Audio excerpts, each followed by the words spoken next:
बच्चों, इस समय रोटेशनल मोशन टॉपिक चल रहा है और रोटेशनल मोशन में कई बॉडीज़ की मोमेंट ऑफ इनर्शिया हम लोग को स्टडी करना था, जिसमें मैक्सिमम बॉडीज़ की मोमेंट ऑफ इनर्शिया हमने बतला दिया था। अब आगे हम लोगों को मोमेंट ऑफ इनर्शिया ऑफ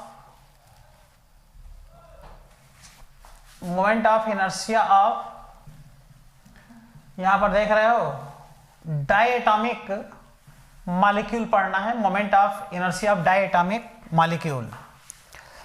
बाकी इसके पहले ring, rod, hollow disc, hollow cylinder, solid cylinder, hollow sphere, solid sphere, rectangular lamina, है ना, स्क्वायर प्लेट, क्यूब, सबकी मोमेंट ऑफ इनर्शिया हम लोग पढ़ चुके हैं।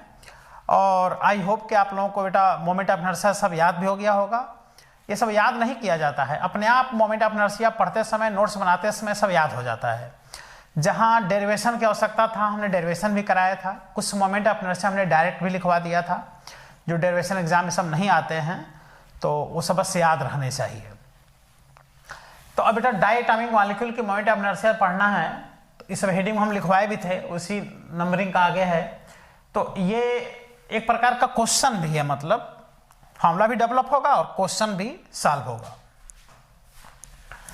तो डायएटॉमिक मॉलिक्यूल जैसे H2O मॉलिक्यूल है या H2 मॉलिक्यूल है ना, O2 मॉलिक्यूल, HCl मॉलिक्यूल, तो इनके जो दो एटम होते हैं, जैसे HCl है तो हाइड्रोजन है और क्लोरीन है, तो ये दो मॉलिक्यूल किसी बॉन्ड लेंथ पर होंगे।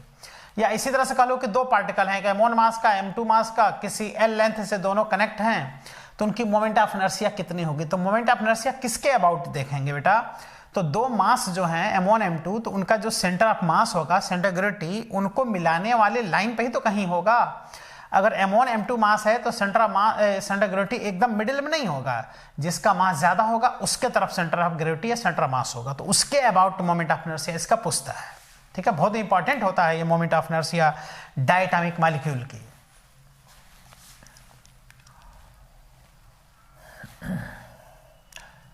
तो इसका किस एक्सिस के अबाउट देखना होता है, about an axis passing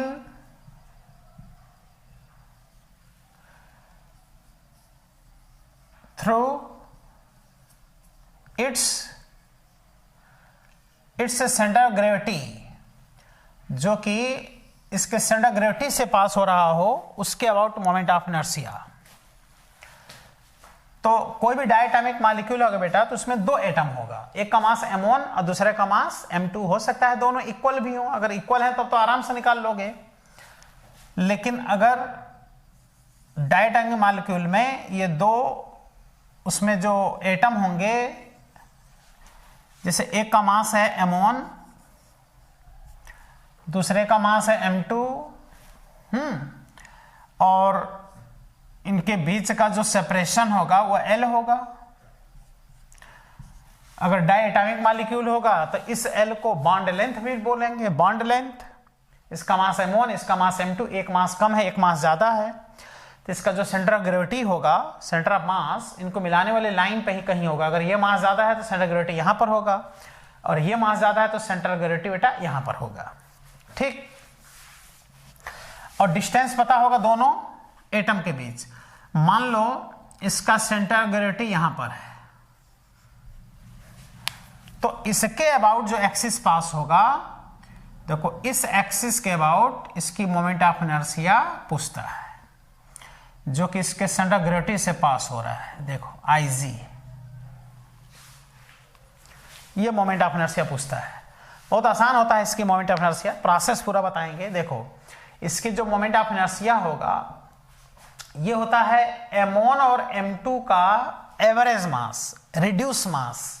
average mass को रिड्यूस मास भी कहते हैं, और M1 M2 का रिड्यूस मास होता है बेटा M1 M2 upon M1 plus M2। ये रिड्यूस मास है M1 M2 का, M1 M2 upon M1 plus M2 into bond length का स्क्वायर, जो दोनों के बीच का सेपरेशन होगा। ये देखो इसकी मोमेंट ऑफ इनर्शिया है, और इसी को बेटा म्यू कहा जाता है। Mu is reduce mass, mu into L square, ये इसकी मोमेंट ऑफ इनर्शिया है। ये कैसे बनता है भी हम बता रहे हैं, मोमेंट ऑफ इनर्शिया आएगा कैसे, लेकिन मतलब याद रखने का देखो तरीका कितना अच्छा है। डायटोमिक मॉलिक्यूल की moment of inertia about an axis which are passing from its centre gravity, mu into bond length का स्क्वायर, दोनों के बीच सेपरेशन का square, mu is reduce mass. तो यहाँ पे एक नया कॉन्सेप्ट हम लोग को मिला, रिड्यूस मास। ये भी एक क्वेश्चन है कि एक मास m1 दे देगा, दूसरा मास m2 न्यूमेरिकली दे देगा, कहेगा m1 और m2 का रिड्यूस मास बताओ।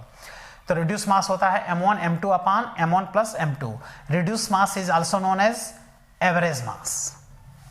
लेकिन जब इनकी बेटा मोमेंट ऑफ इनर्शिया निकालेंगे प्रोसेस से, तो बताओ इसकी मोमेंट ऑफ इनर्शिया जब इसके अबाउट निकालोगे तो ये डिस्टेंस की आवश्यकता पड़ेगा, और जब इसकी मोमेंट ऑफ इनर्शिया इसके अबाउट निकालोगे तो ये डिस्टेंस की आवश्यकता पड़ेगा। फिर दोनों की मोमेंट ऑफ इनर्शिया का जब सम कर दोगे तो ये बेटा आंसर आ जाएगा। लेकिन जब इस डिस्टेंस को तुम निकालोगे तो डिस्टेंस पता कहाँ है, डिस्टेंस तो तुमको बॉन्ड लेंथ पता है, ये हमेशा दिया रहेगा। इस पार्टिकल का यहाँ से और इस पार्टिकल के यहाँ से डिस्टेंस नहीं देगा, वो डिस्टेंस पहले निकालना पड़ेगा और तब जाकर के उसकी मोमेंट ऑफ इनर्शिया हम लोगों को देखना पड़ेगा। तो ऐसे कंडीशन में अगर हम लोग देखें तो पूरा का पूरा बॉन्ड लेंथ पता है और अलग अलग डिस्टेंस निकालना मुश्किल है, लेकिन डेरिवेशन करते समय, फॉर्मूला बनाते समय वो डिस्टेंस हम लोग को निकाल के ही मोमेंट ऑफ इनर्शिया हम लोग को देखना पड़ेगा।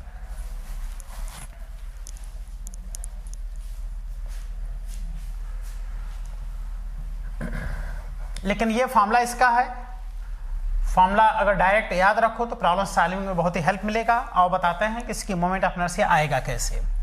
इसके लिए क्या करेंगे, देखो इसकी पूरे की मोमेंट ऑफ इनर्शिया निकालने के लिए इसकी मोमेंट ऑफ इनर्शिया इसके अबाउट निकालेंगे, फिर इसकी मोमेंट ऑफ इनर्शिया इसके अबाउट निकालेंगे। इसके लिए ये डिस्टेंस बेटा हम लोग देखेंगे r1, ये अननोन वैल्यू r1 r2, ये चीज फाइंड करके ही तुम मोमेंट ऑफ इनर्शिया इसका फाइंड कर पाओगे। बाकी डायरेक्ट फॉर्मूला यूज कर लो तब तो फिर r1 r2 की आवश्यकता नहीं है। तो हमने देखो इस डिस्टेंस को मान लिया r1, इस डिस्टेंस को मान लिया r2, तो r1 r2 का वैल्यू आप फाइंड कर लेते हैं, उसके बाद से तब मोमेंट ऑफ इनर्शिया इसका देखते हैं। r1 r2 का वैल्यू फाइंड करने के लिए अगर ये मास कम है, देखो अगर ये मास कम है तो ये डिस्टेंस ज्यादा होगा, और ये अगर मास ज्यादा है तो ये डिस्टेंस क्या है, मान लो कम है। यानी ये जो डिस्टेंस होता है बेटा, डिस्टेंस मास के इनवर्सली होगा, क्योंकि सेंटर ग्रेविटी उसी के तरफ होगा जिसका मास ज्यादा होगा, और जब मास जैसा ज्यादा होगा सेंटर ग्रेविटी उसके तरफ होगा तो उसका डिस्टेंस कम हो गया। तो इससे क्या होगा, रेशियो पता चल गया। देखो r1 r2 का, r1 और r2 का बेटा जो रेशियो होगा r1 r2 का, वो होगा मास के इनवर्सली। देखो m2 और m1 का रेशियो, और r1 r2 मिलकर के किसके बराबर है, l के बराबर। तो यहां से हम लोग क्या करें, देखो r1 तुरंत निकाल आया, r1 का रेशियो है बेटा m2, r1 का रेशियो m2 अपान दोनों का सम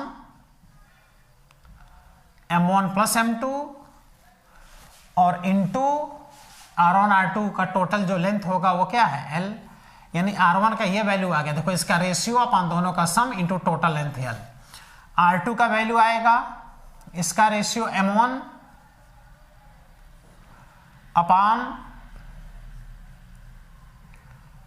m1 plus m2 into l। ये आ गया r1 और r2।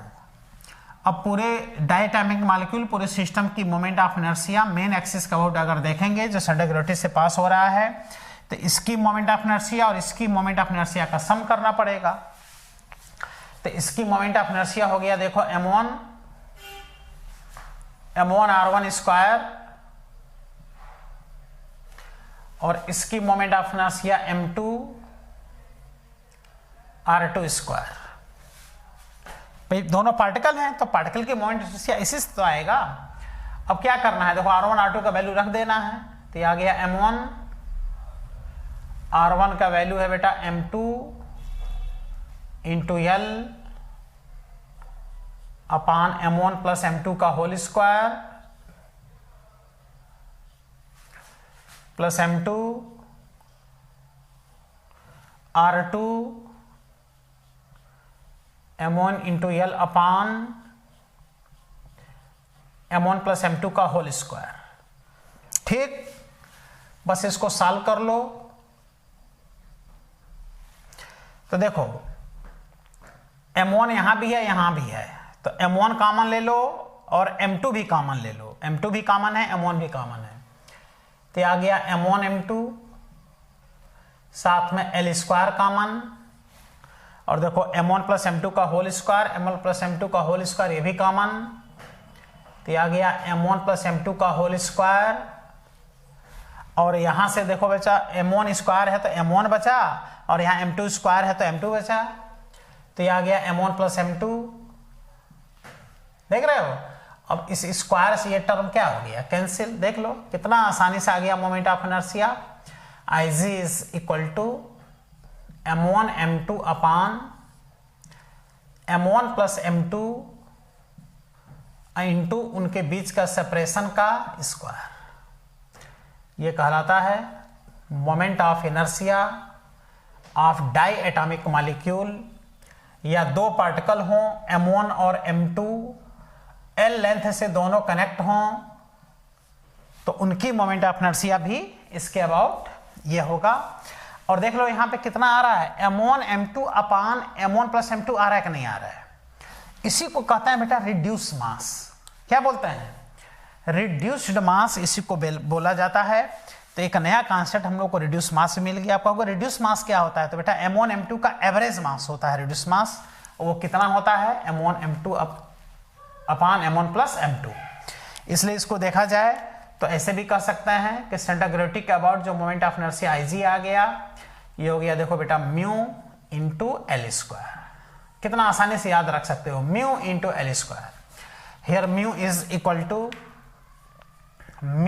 Equal to m1 m2 upon m1 plus m2, m1 m2 upon m1 plus m2।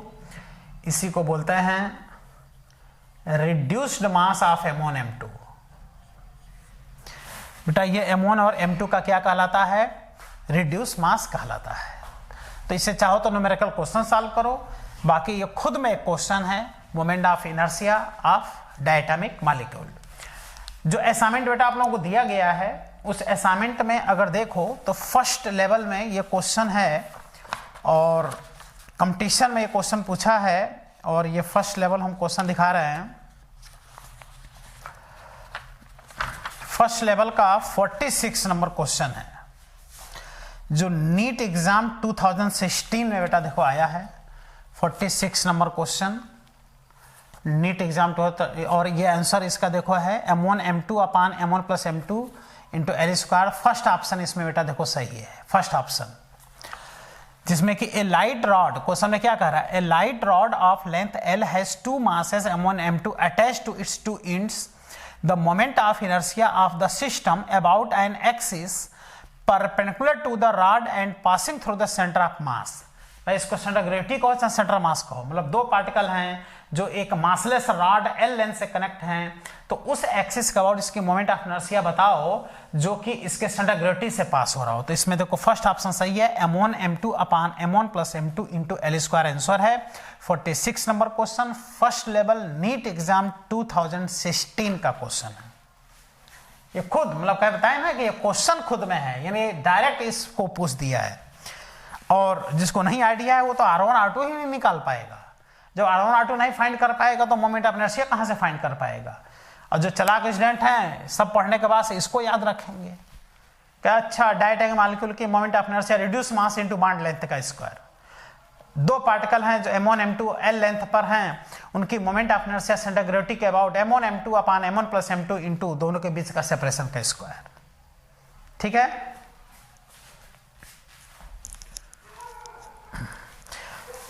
तो इसमें हम लोग लगातार देखा जाए तो मोमेंट ऑफ इनर्शिया अलग अलग बॉडीज का पढ़ रहे हैं हम लोग। अब आज देखें तो moment of inertia concept finish होगा, फिर बस इस पर भी क्वेश्चन करना रहेगा। क्वेश्चन करने के बाद से तब जाकर नया पॉइंट इसमें हम लोग पढ़ेंगे, टार्क पढ़ेंगे, that is moment of force, moment of angular momentum, law of conservation of angular momentum, rotational kinematic equation, rolling, ये सब पढ़ना है।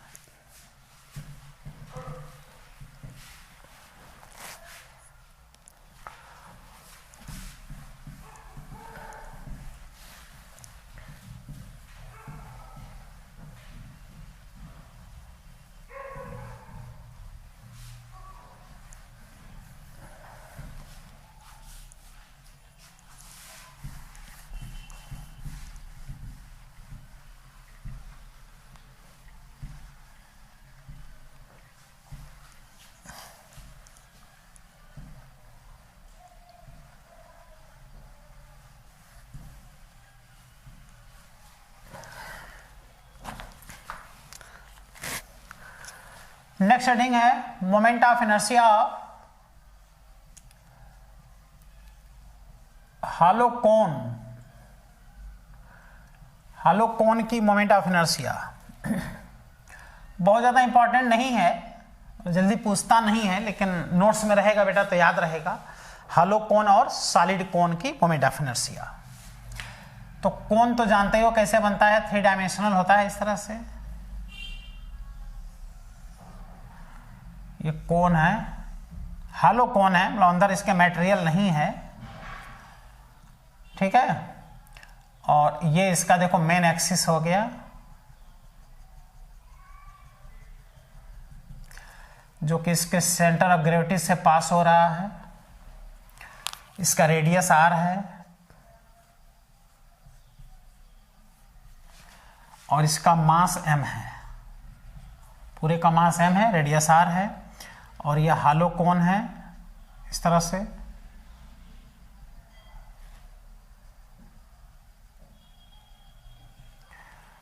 यह हॉलो होगा तो एक थिन वॉल इसमें होगा इस तरह से।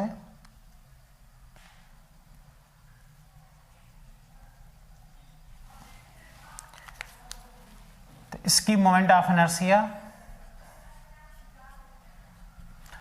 इसमें क्या करता है ना, एक पतला सा क्रॉस सेक्शन ऐसे कट करते हैं जो रिंग होता है, और उसकी मोमेंट ऑफ इनर्शिया dm मास निकाल करके और पूरे हाइट के लिए इसको इंटीग्रेट करते हैं। तो सब छोड़, उसकी आवश्यकता नहीं है, डायरेक्ट लिखते हैं इसकी मोमेंट ऑफ इनर्शिया। कोन की मोमेंट ऑफ इनर्शिया, कौन सा कोन बेटा, हॉलो कोन।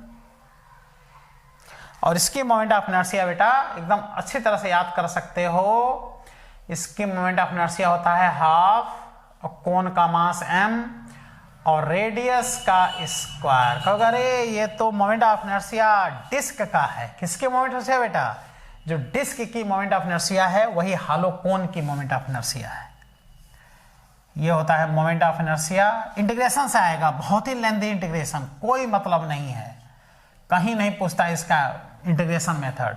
ये याद रखो, कभी एग्जाम में आ जाए तो हाफ mr स्क्वायर बेटा इसकी मोमेंट ऑफ इनर्शिया होता है, सेम एज डिस्क, डिस्क के जैसे। चलो भाई next heading, moment of inertia of solid कोन। वो था हॉलो कोन और यह है अब सॉलिड कोन की मोमेंट ऑफ इनर्शिया, ठीक। तो डायग्राम ऐसा ही बनाएं, इसको अब सॉलिड बना दें।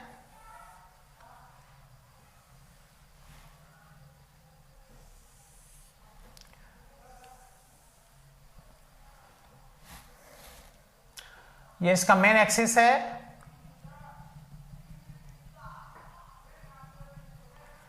जो इसके सेंटर ऑफ ग्रेविटी से देखो पास हो रहा है।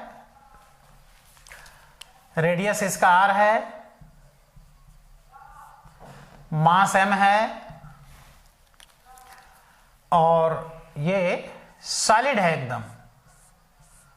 वो हॉलो था, ये सॉलिड है, मास m है, सेंटर ऑफ ग्रेविटी से पास होने वाला एक्सिस ये है।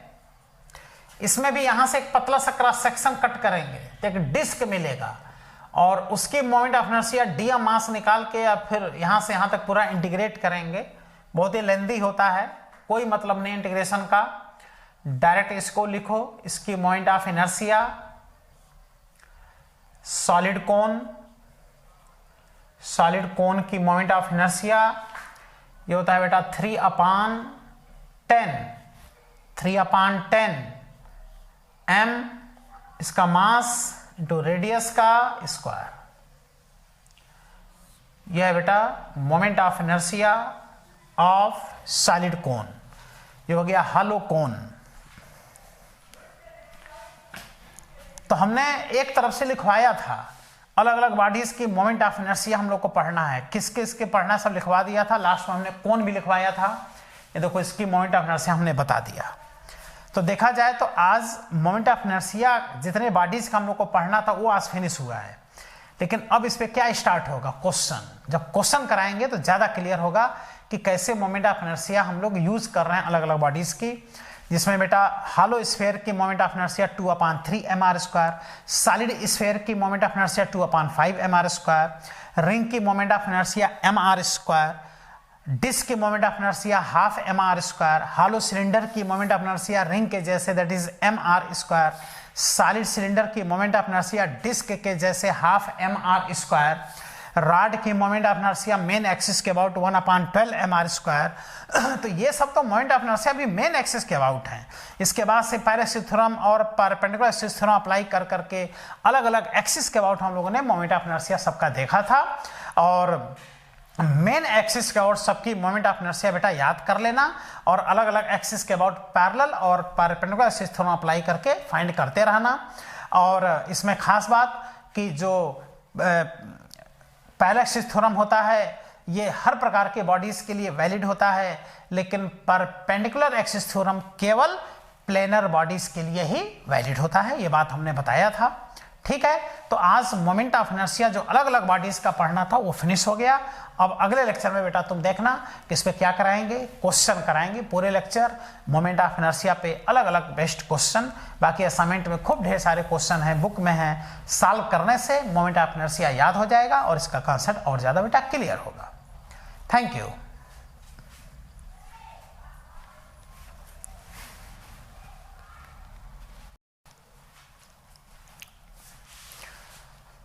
प्यारे बच्चों, मोमेंट ऑफ इनर्शिया अलग अलग बॉडीज का फिनिश हो चुका था। सारे बॉडीज की मोमेंट ऑफ इनर्शिया हमने बता भी दिया था।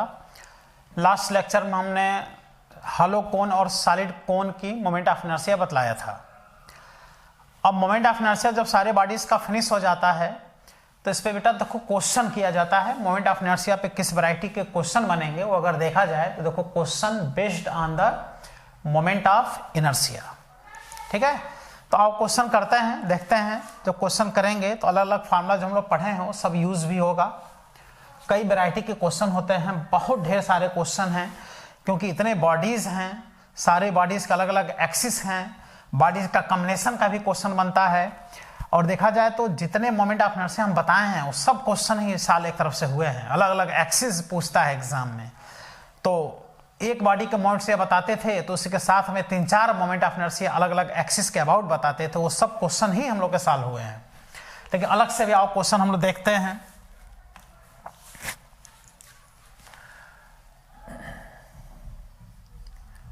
Question based on moment of inertia पे, इफ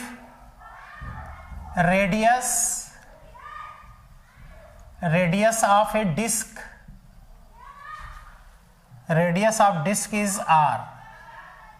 एक डिस्क है जिसका रेडियस कितना है r, तो कह रहा है कि find out radius of gyration of that disc about its main axis.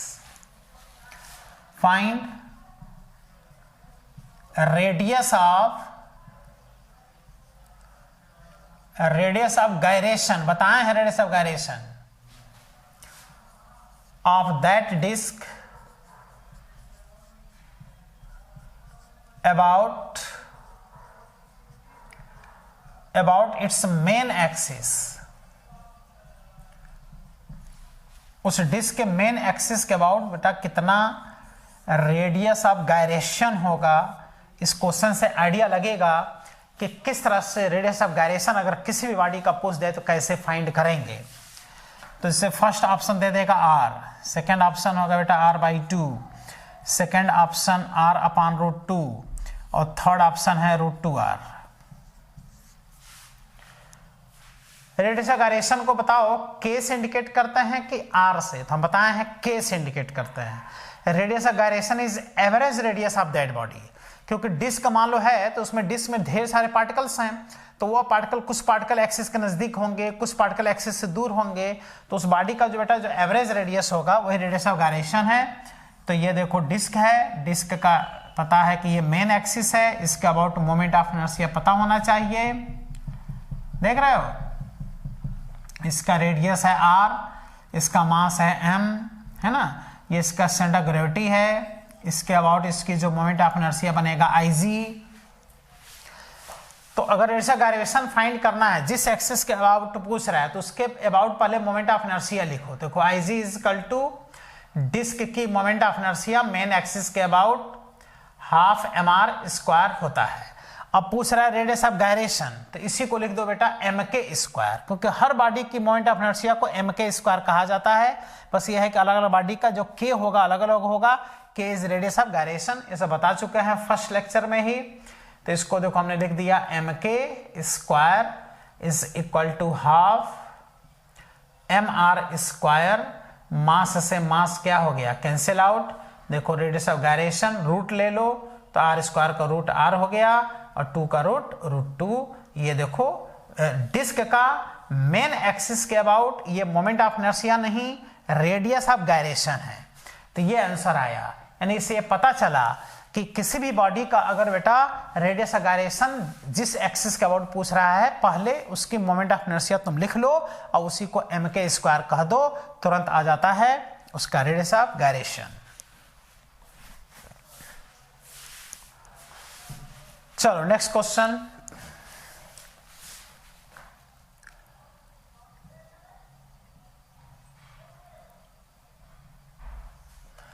If radius of a solid sphere का रेडियस r है, then find its radius of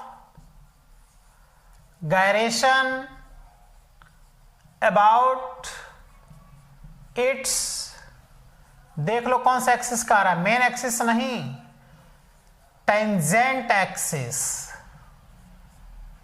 अब सोचो क्या होगा आंसर, टेंजेंट एक्सिस के अबाउट रेडियस ऑफ गायरेशन पूछ रहा है, किसका, सॉलिड स्फीयर का। तो पहली बार तो बेटा सॉलिड स्फीयर की मोमेंट ऑफ इनर्शिया याद होनी चाहिए मेन एक्सिस के अबाउट। फिर टेंजेंट एक्सिस के अबाउट के लिए पैरेलल एक्सिस थ्योरम लगाओ, फिर उसको mk स्क्वायर लिख दो, मास से मास कैंसिल आउट हो जाएगा, इसलिए ऐसे क्वेश्चन में मास नहीं दिया रहता है। फिर k का वैल्यू r के टर्म में आ जाएगा। तो क्या करो, एक बार रफ कॉपी निकालो, थोड़ा सॉल्व करके देखो कि सॉल्व कर पा रहे हो कि नहीं, मोमेंट ऑफ इनर्शिया सोच पा रहे हो कि नहीं, फिर हम सॉल्व करा रहे हैं, फिर नोट कर लेना। तब तक बेटा हम इधर मिटाते हैं, तब तक तुम रफ कॉपी निकालो, सॉल्व करो। सॉल्व कर लिए, बिल्कुल सॉल्व हो गया होगा बेटा। जितने देर हमने मिटाया उतने देर में तुम सॉल्व कर लिए होगे, एकदम आसान। यह है सॉलिड स्फीयर, यह है इसका बेटा सेंटर ऑफ ग्रेविटी, यहाँ से पास होने वाला यह एक्सिस और ये इसका रेडियस r। ये कौन सा स्फीयर है, सॉलिड स्फीयर। इसके अबाउट इसकी मोमेंट ऑफ इनर्शिया Ig, इसका मास m मान लें, जो मास तो दिया नहीं है। तो Ig का वैल्यू तुमको पता है कि मेन एक्सिस के about moment of inertia solid sphere का 2/5 mr स्क्वायर होता है, याद है, सबको याद होगा। 2/5 mr स्क्वायर, हालो स्फीयर होता तो 2/3 mr स्क्वायर होता। लेकिन ये तो इस एक्सिस के अबाउट पूछ रहा है ना, टेंजेंट एक्सिस।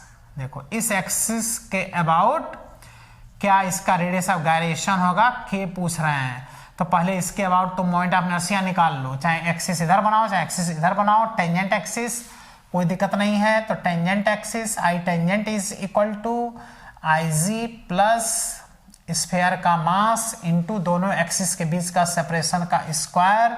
तो आ गया टेंजेंट एक्सिस, ये आ गया बेटा 2/5 mr square plus mr square.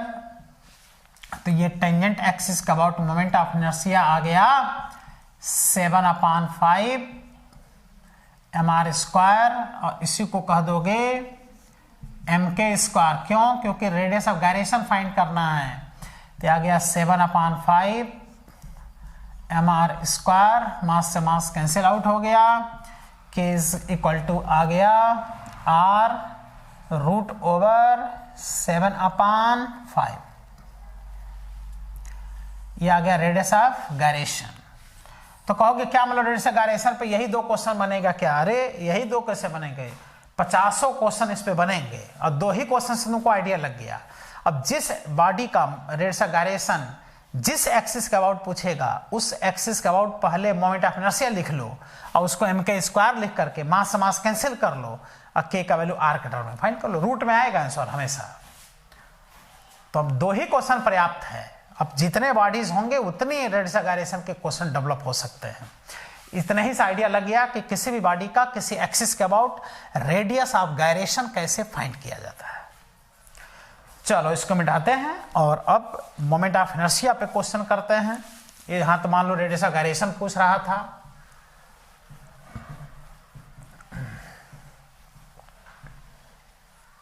बहुत ढेर सारे क्वेश्चन इसमें डेवलप होते हैं। बेटा ये आप लोग की रिस्पॉन्सिबिलिटी है कि सब सीखने के बाद से बुक से खूब क्वेश्चन करो, अपने हिसाब से बॉडी बना करके किसी भी एक्सिस के अबाउट ये लोग मोमेंट ऑफ इनर्शिया पूछ देते हैं। जहां डेरिवेशन नेसेसरी था वहां हमने डेरिवेशन भी करा दिया था।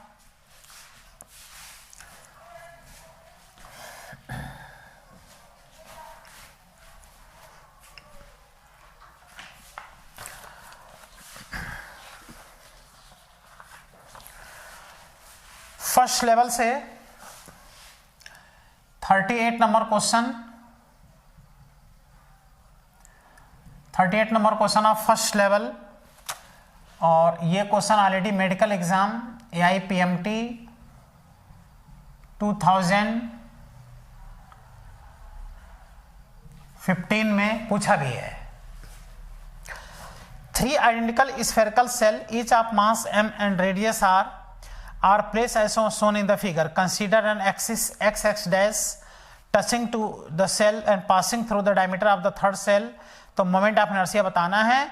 और ये तीनों बेटा इस स्फेरिकल आइडेंटिकल सेल हैं। सेल मतलब होता है बेटा हॉलो स्फेयर, ठीक है। तो आओ देखो क्वेश्चन को हम फिगर बनाते हैं। असाइनमेंट से क्वेश्चन देखने से मतलब नहीं है, हम डायग्राम बना देते हैं, समझ में आ जाएगा। हॉलो स्फेयर है बेटा, स्फेरिकल सेल यानी हॉलो स्फेयर। अच्छा मान लो क्वेश्चन में बस स्फेयर लिख दे, ये बहुत तगड़ा कंफ्यूजन करता है। कहीं लिखा हो स्फेयर तो कहोगे अरे ये हॉलो है कि सॉलिड है। सॉलिड स्फीयर मान के ही क्वेश्चन करना। इसमें तो लिखा है स्फेरिकल सेल लिखा है चूंकि, लेकिन अगर कहीं भी केवल स्फीयर लिखा है तो ऐसे में सॉलिड स्फीयर मान के क्वेश्चन करना चाहिए। तो एक स्फीयर ये है और ये दूसरा स्फीयर उसी साइज का आइडेंटिकल, और ये तीसरा स्फीयर उसी साइज का identical, same mass same radius, ठीक है। ये सब स्फीयर्स हैं। अब डायग्राम से तो रिंग दिख रहा है, डायग्राम से तो डिस्क दिख रहा है, लेकिन जो लिखा जाएगा वो माना जाएगा ना। सबका मास दिया है m, सबका रेडियस दिया है r, इसका सेंटर या इसका सेंटर हो गया, इसका सेंटर हो गया, है ना। इसका रेडियस स्मॉल r दिया है, इसका भी रेडियस स्मॉल r दिया है, इसका भी रेडियस स्मॉल r दिया है, और ये एक्सिस यहां से पास कराया है, देख रहे हो। इसी को कह रहा है x डैश एक्सिस। तो इसके अबाउट इनकी मोमेंट ऑफ इनर्शिया क्या करना है, फाइंड करना है। और यहाँ पे जो ईच हैं, ईच आर हॉलो स्फेयर, ये सब का सब बेटा हॉलो स्फेयर है, स्फेरिकल सेल हैं। और इसके इस एक्सिस के अबाउट मोमेंट ऑफ इनर्शिया इनकी क्या करनी है, फाइंड करनी है। और हम ऑप्शन लिख दे रहे हैं, थोड़ा तुम ट्राई करो। फर्स्ट ऑप्शन है 3mr square 16/5 mr square 4mr square और 11/5 mr स्क्वायर, ठीक है। तो क्या करोगे, ट्राई करो। इसके लिए इसकी मोमेंट ऑफ इनर्शिया, इसकी और इसकी, तीनों की मोमेंट ऑफ इनर्शिया सम करना होगा, क्योंकि सिस्टम में जितने बॉडीज होंगे मोमेंट ऑफ इनर्शिया सबका फाइंड करके उसका सम कर देना होता है। तो देखो ये कोई प्लेनर बॉडी नहीं है, सब स्फीयर हैं। यानी ये एक्सिस जो गया है इसके अंदर से सेंटर ऑफ ग्रेविटी से गया है, यानी ये इसके लिए मेन एक्सिस हो गया। जिसकी मोमेंट ऑफ इनर्शिया होगा 2/3 mr²। लेकिन यही एक्सिस इसको देखो टच कर रहा है, इसको भी टच कर रहा है, तो इसका टेंजेंट हो गया, इसका भी टेंजेंट हो गया। तो इसका बेटा टेंजेंट का अबाउट निकाल लो, इसका भी टेंजेंट के अबाउट, या एक का फाइंड करके डबल कर दो और इसका मेन एक्सिस के अबाउट सबका सम कर लो। तो इसको हम मान लेते, देखो फर्स्ट बॉडी, इसको मान लेते हैं सेकंड बॉडी, इसको मान लेते हैं थर्ड बॉडी।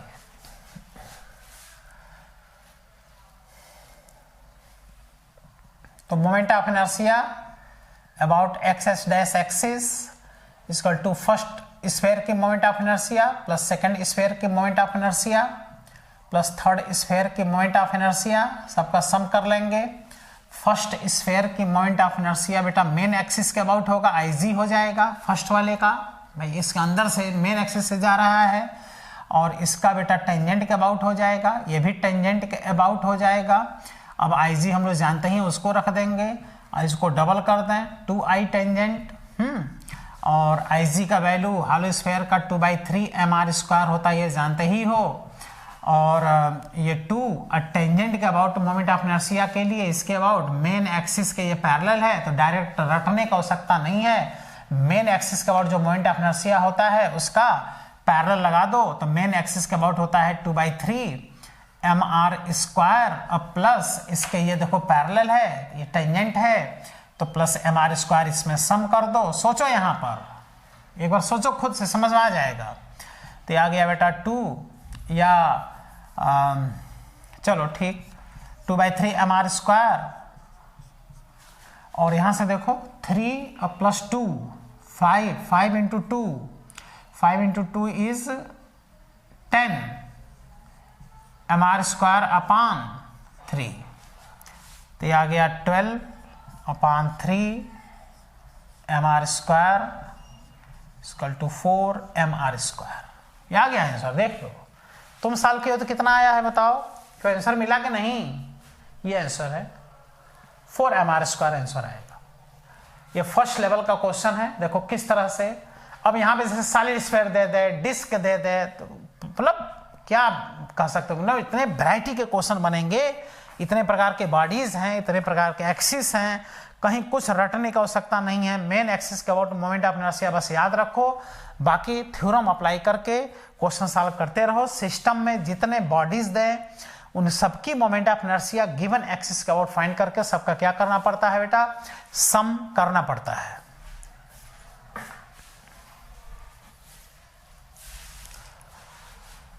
चलो इसको मिटाते हैं।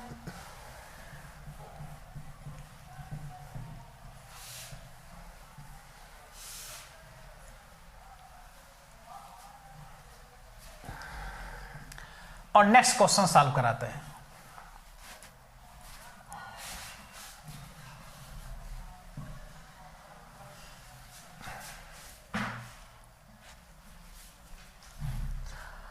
बहुत इंपॉर्टेंट टॉपिक, थोड़ा बड़ा टॉपिक है। बड़ा टॉपिक है इसलिए इंपॉर्टेंट है, बहुत ढेर सारे इसमें कंटेंट हैं, खूब ढेर सारे क्वेश्चन हैं।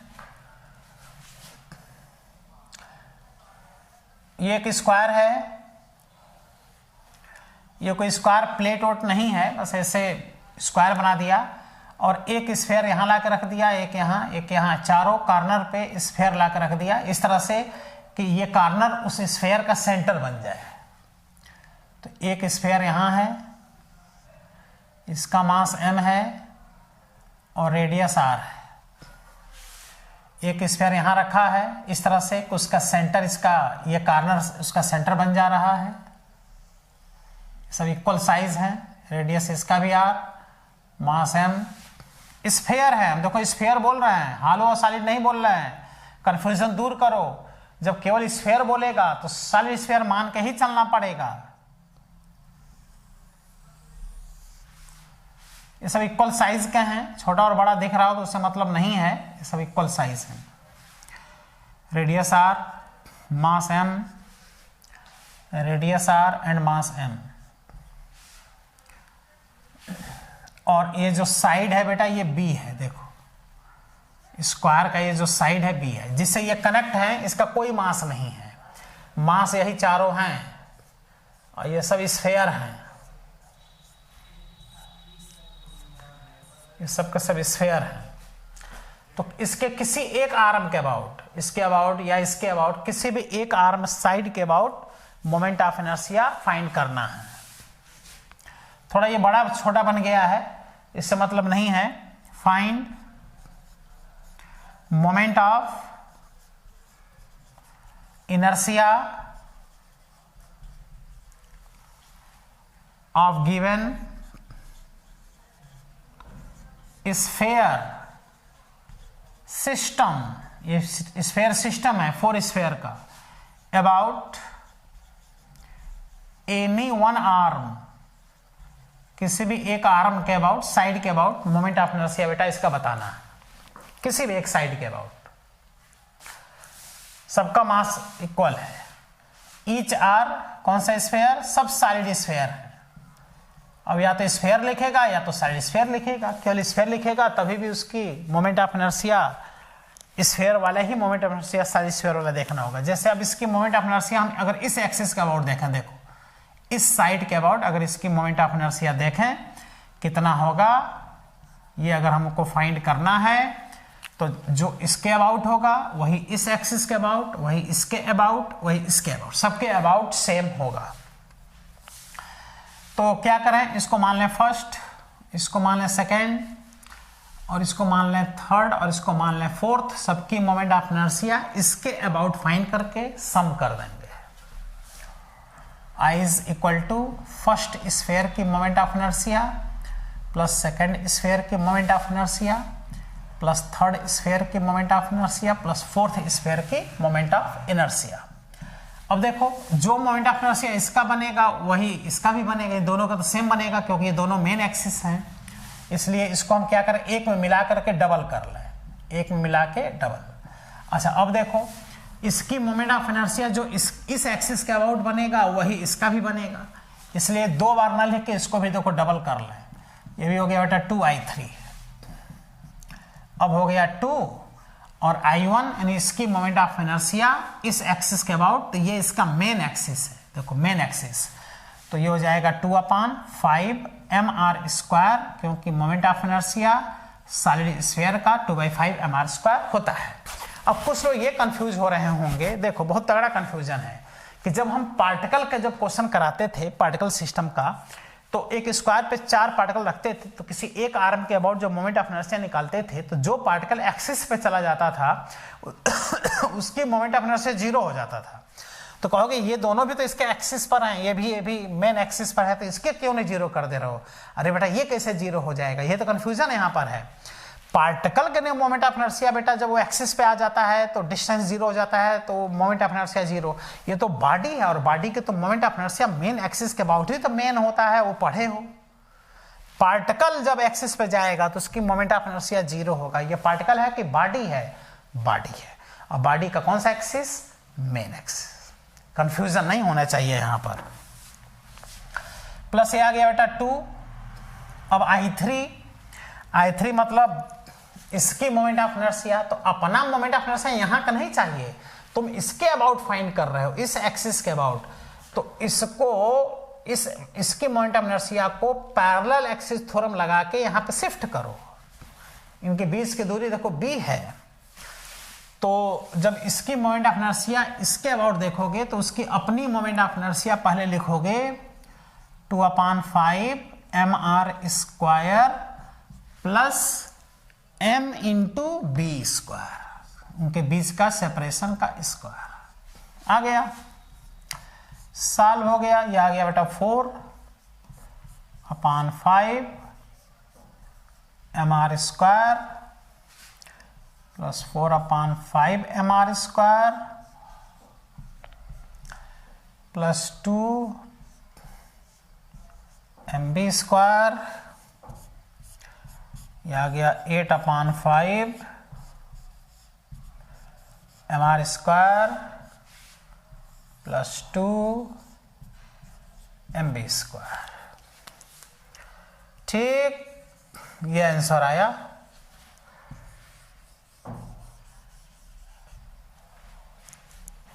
कंप्लीट कर लो।